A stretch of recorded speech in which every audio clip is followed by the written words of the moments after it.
My wife's family had already finished toasting when I arrived at our new home's housewarming.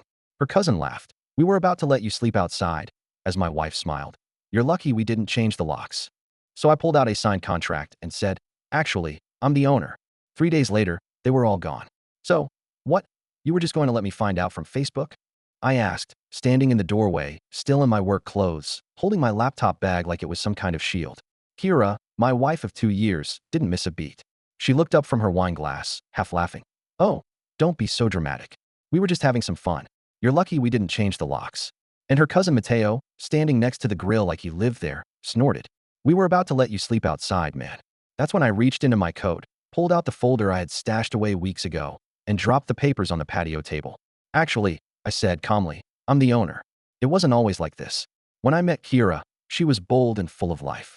She had a way of walking into a room like she belonged there before anyone invited her. At the time, I found it magnetic. I was still licking my wounds from a quiet, soul-numbing divorce and working long hours as a systems analyst in the Bay Area. She was a whirlwind, drove a Jeep with cracked leather seats, taught yoga part-time, always talked about the next trip we'd never actually go on. What I didn't realize then was that Kira didn't come alone. She came with a unit. Her family was ever-present. Her mother, Antonia, treated her daughters' lives like an extension of her own. Her brothers, Luca and Dominic, lived within 15 minutes of her in Fresno and called her daily. Cousins, aunts, uncles. If you gave her one evening, your name would end up in the group chat. Still, at the start, I thought I could handle it. We lived about 3 hours away from most of them, and I figured she'd keep some boundaries intact. I figured wrong. When we got married, I already owned a condo in San Jose, but we agreed to find something a little bigger. I was doing well financially, had a decent amount saved from my previous job at a startup that got acquired, and I had just inherited a decent sum after my dad passed away. So I bought a place in Gilroy. It was beautiful. A 2-story home tucked into a quiet cul-de-sac. Enough yard for a dog, which she said she wanted, a garage I was excited to actually use, and a fireplace that made me think about quiet winters and soft jazz. We closed on it fast. Kira didn't contribute financially. She'd taken a break from working, but I didn't mind. We had a prenup, and the house was purchased solely under my name. We agreed it would be our home, but legally and financially, it was mine. That detail didn't matter to her, at first. The first few weeks after we moved in were hectic, but good. Then, slowly, her family started showing up. First, Antonia came to help decorate. I came home one day to find our kitchen reorganized, new curtains I didn't approve of, and a half-unpacked box of my old mugs sitting in the garage. A week later, Dominic and Luca drove up to install shelves in the guest room. Shelves that no one asked for. Shelves that held Luca's comic book collection by the time they left. Then it was Nadia, her cousin, who asked if she could store a few things in the garage, which turned into several crates, a label maker, and weekly shipments for her online Etsy store. I spoke up once, and Kira brushed me off with a smile. They're family. This is what we do. You're not used to it, that's all. And maybe I wasn't. My own family was scattered. I was close with my dad before he passed, but we weren't clingy. My mother lives in Nevada and sends me Christmas cards signed with her first name. We weren't big on entanglements. But Kira's family didn't believe in space. To them, everything was shared: food, clothes, property, time. Except it wasn't shared. Not really. They took. And I was expected to smile. I started staying later at work. Sometimes I'd go out for drinks by myself, sit in my car a little longer before walking into the chaos. By then, Luca was practically living in our guest room. Nadia used the garage more than I did. Her other cousin Mateo, a loud, sunburnt guy who always made jokes at my expense, came up from San Diego for a few weeks and never seemed to leave. Kira acted like nothing was unusual. Worse, she started siding with them whenever anything came up. Mateo's just joking, don't be so uptight. You weren't even using the garage. Luca lost his job. What do you expect him to do? The house, the sanctuary I envisioned, was now a crash pad for people I never asked to be around. I'd come home to find Antonia cooking in my kitchen, Luca blasting music in the guest room, and Mateo in the backyard grilling with his shirt off. I felt like a stranger in my own home. Then came the day of the housewarming party. I wasn't told, not invited.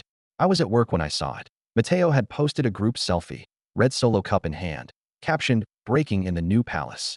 My backyard, my lights, my grill. I parked 2 blocks away when I got home because the street was jammed with their guests.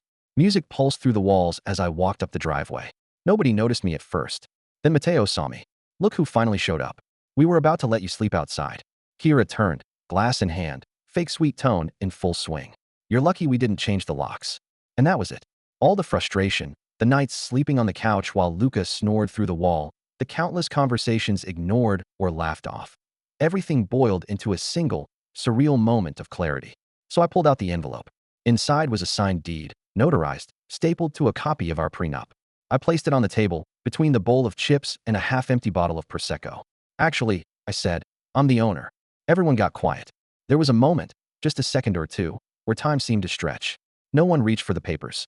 No one laughed. Not even Mateo. Kira blinked like she didn't understand what she was seeing. What's this supposed to be? She said, but her voice cracked. I bought this house, I said. Calm. Clear. Not loud, but loud enough. With my inheritance. The deed is in my name only. You signed a prenup. Legally, this is mine. There wasn't any yelling, no dramatic scene. That's what threw them. I wasn't being emotional. I wasn't hurling accusations or making threats. I just stood there with proof. That made it real. Antonia was the first to react. She swept in, trying to de-escalate with her syrupy passive aggression. Well, maybe we should talk about this privately. This is a family gathering. You can keep gathering, I said. But this isn't your family's house. And then I turned around and walked upstairs. I didn't slam the door. I didn't pack a bag. I just took off my shoes, sat on the bed, and listened to the music die down one confused conversation at a time. A few people left almost immediately. Others wandered out to the front yard, pretending to check their phones. Nobody said goodbye. Kira didn't come upstairs until the house was half empty. You embarrassed me, she said. That was her first sentence. No, I'm sorry. No, I didn't think you'd care. Not even why didn't you tell me sooner? You embarrassed me. I looked at her, really looked, and realized she meant it. To her, this was about saving face. Not about how she'd ignored every concern I'd ever raised. Not about how she'd let her family invade every part of our life together. Not about how I had to reclaim my own home with legal documentation. I didn't embarrass you, I said. You embarrassed yourself. The next day, she stayed out late. I don't know where she went. I didn't ask. She came back just before midnight, tiptoeing in like it mattered. I was in the living room, watching TV with the volume low. Murphy, my neighbor's dog that I'd been dog-sitting all week, snoring on the floor beside me. She looked surprised to see me awake. I need time to think, she said. Take all the time you need. She didn't like that answer. She wanted resistance. She wanted emotion, bargaining. She wanted me to chase her up the stairs and beg her to explain. I didn't. She disappeared into the guest room, her brother's room, ironically, and shut the door. Over the next 48 hours, it was like I was living with a ghost. She barely spoke, avoided eye contact, but she moved with a sense of urgency, like she was prepping for something. I knew she was talking to her mom and brothers. I could hear the muffled phone calls behind closed doors, the occasional hiss of anger in her voice. She didn't ask me for clarification. She didn't try to talk it out. She already knew what I'd said was true. On the second evening, a moving truck pulled into the driveway. She hadn't told me she was bringing one. The driver knocked on the door, assuming I was the one who scheduled it. Nope, I said, but you're in the right place. Kira emerged wearing leggings and one of my old sweatshirts. One that used to mean something before it became just another piece of clothing anyone in her family helped themselves to. She didn't say a word, just directed the movers room by room. It wasn't a full move out yet. She was careful, selective, taking her personal things, some clothes, a few boxes of what was probably yoga gear, journals, and whatever she had stashed away in the nightstand. She left her wedding ring on the edge of the bathroom sink, neatly placed, not thrown. I didn't ask her to stay. She didn't ask if I'd forgive her. It was all unspoken. We'd crossed a line neither of us could walk back from. Still, it was surreal. You don't expect someone you shared a bed with, someone whose toothbrush sat next to yours, to treat you like a landlord whose time was up. By the third day, the house was quiet again. The scent of her mom's overly strong lavender spray had finally faded. The extra toothbrushes in the guest bathroom were gone. I noticed things I hadn't paid attention to in months. How big the living room actually was. How much light came in through the bay window in the mornings. I started to feel like I was waking up from a long, heavy sleep. I didn't know what to call the emotion at first. It wasn't a relief. It wasn't grief. It was more like clarity. Like my brain had finally stopped buzzing, and I could think again. It's strange how quickly you can get used to chaos. I kept finding little things around the house that reminded me of how far things had slipped. A pair of boxer shorts that weren't mine in the laundry. Luca's, I guessed. A half-used bottle of beard oil in the master bathroom. Mateo's? Nadia's cricket machine is still on the garage shelf. I put it all in a cardboard box and taped it shut. I didn't even write a name on it. Just pick up. Kira sent a short text that night.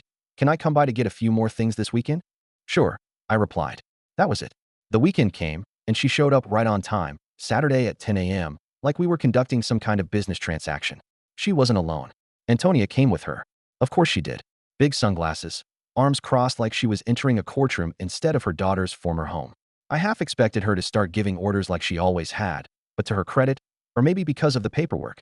I think she realized that the rules had changed. Kira walked straight in without saying much. She had a list, physically printed out, and she moved from room to room like she was going through a rental inspection.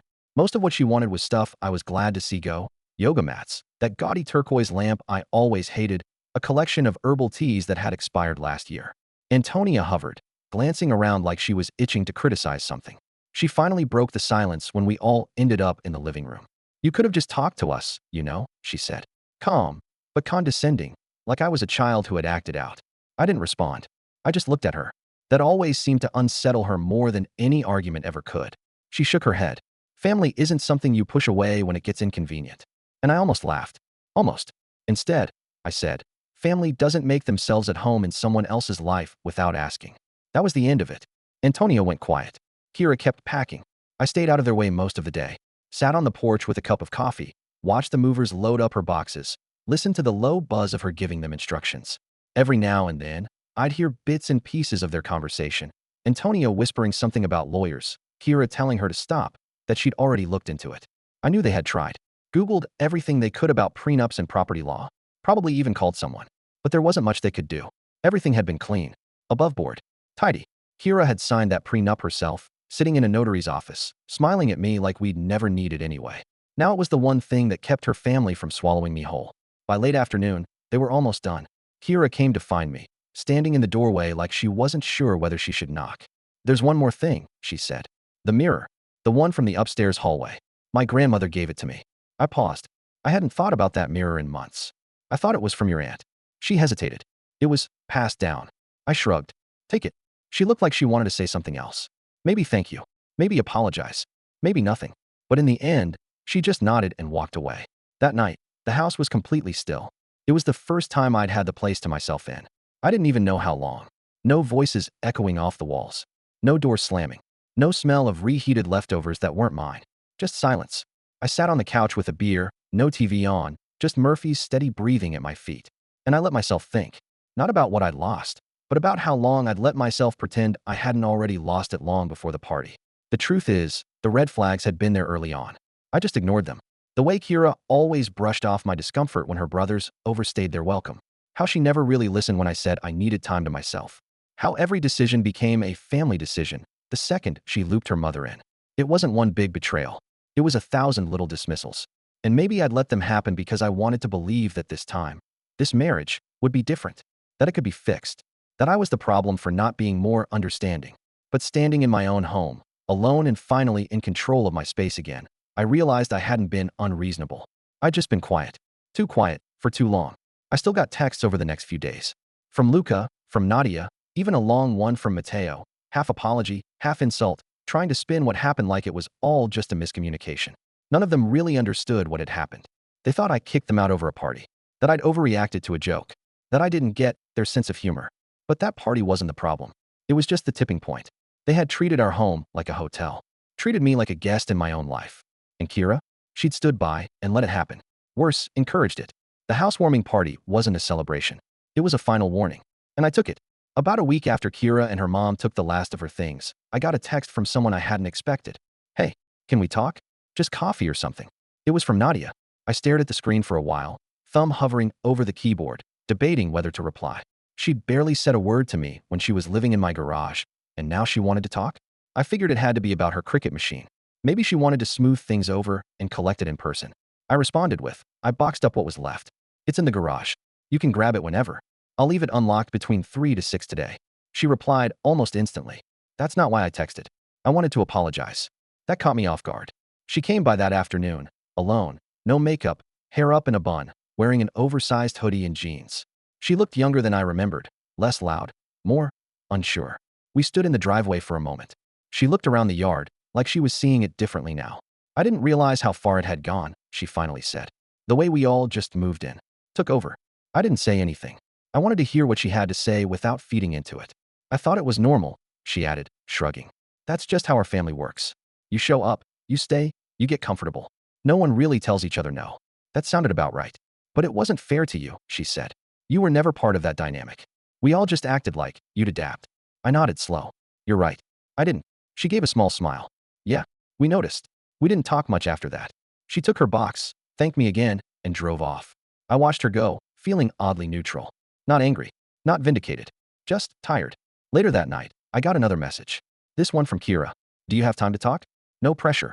Just want to clear the air. I ignored it at first, closed the app, opened it again, then stared at the message until Murphy nosed my leg, reminding me he needed to go out. We took a walk around the block, the late spring air still holding onto the warmth of the afternoon. I tried to think about what I'd even say to her if I agreed. There were things left unsaid, sure, but did they matter anymore? Back at the house, I poured myself a glass of water and finally typed back. Okay, tomorrow. Here, 5 p.m. She was early. I saw her car pull up from the front window, her usual nervous energy dialed way down. She knocked, polite, like a guest now, and waited for me to open the door. I stepped aside, gestured for her to come in. She looked around like the place had aged without her. I noticed her eyes lingered on the cleared-off counters, the absence of shoes piled near the door, the quiet. You cleaned, she said softly. I didn't have to clean, I replied. I just stopped picking up after everyone else. That stung. I saw it hit. She nodded. She didn't sit, just stood near the center of the living room, hands clasped in front of her like she was preparing for a speech.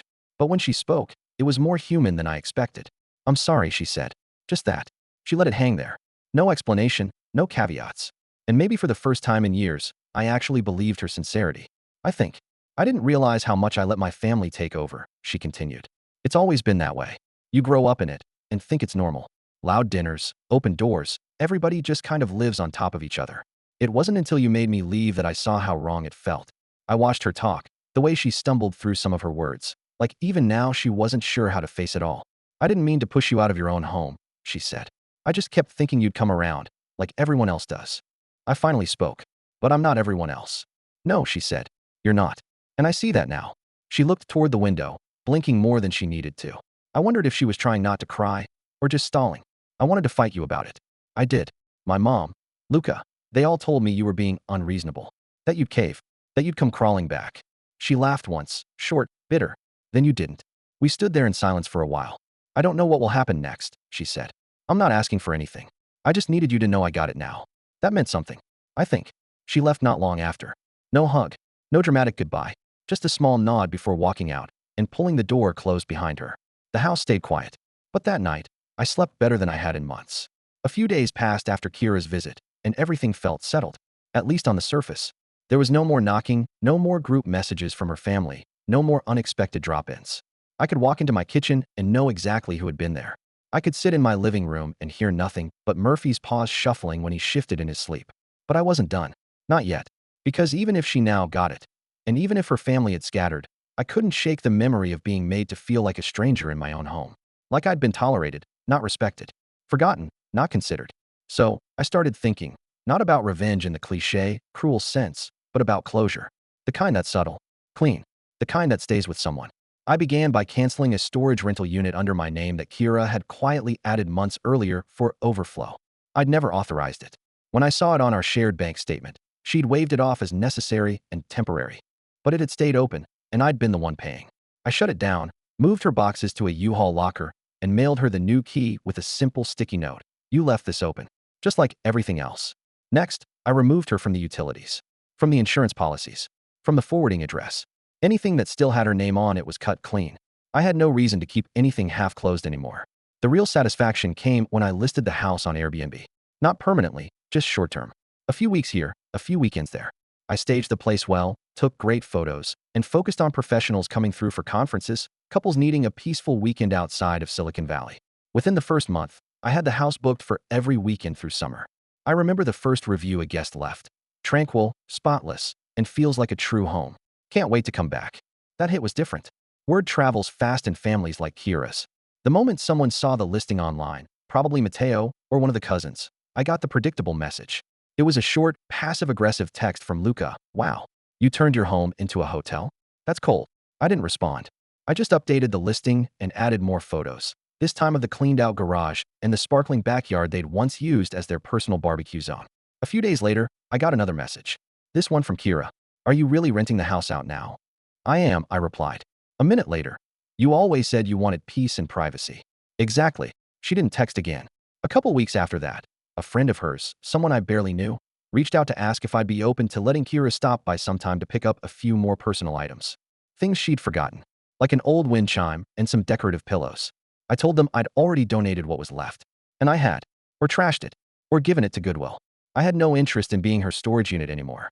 By late summer, I found a rhythm. During the weekdays, I worked from home with Murphy curled up nearby. On weekends, I'd block off a night or two on Airbnb and head out of town. Monterey, Santa Cruz, even just a quiet lodge in Big Sur. The best part? The extra income from renting out my place helped me finally do something I'd been putting off since before Kira came into the picture. I bought a small cabin just outside Lake Tahoe. Nothing flashy, just a quiet, wood-paneled retreat I could run to when the city got too loud. It was mine. Mine alone. And no one had the key but me. I never went out of my way to rub it in. I didn't post about it. I didn't message anyone to show off. That wasn't the point. But I knew word got around. That's how people like Antonia and Luca and Kira operated. Always watching from a distance, needing to know how you're doing without having to ask directly. I heard through mutual friends that Kira had moved back in with her mom. That she was talking about starting over in San Diego, maybe opening a small yoga studio, maybe not. But she hadn't moved. She hadn't started anything. I guess it's hard to restart when you never really understood where things ended. The most satisfying moment came quietly. I was sitting at a cafe one morning in Carmel, sipping coffee and flipping through emails on my laptop when I saw her name in my inbox. Subject, just wanted to say. I didn't open it right away. I let it sit there for hours. Finally, later that evening, I read it. It wasn't long. I think about that day a lot. I thought I could come back from it. That you'd yell or argue, and then we'd go back to the way things were. But you didn't yell. You showed me who you were. And I realize now that I never really saw it before. I'm sorry. I truly am. I hope you're doing well. There was no ask. No invitation to reconnect. Just a quiet acknowledgement of what she lost. Not just a house, not just a man, but the life she thought she controlled. I closed the email, let out a breath, and walked outside with Murphy. The air was cool. The street was quiet. The world felt like mine again. And this time, no one was laughing at the door. No one was threatening to change the locks. I had the keys, and I wasn't giving them up ever again.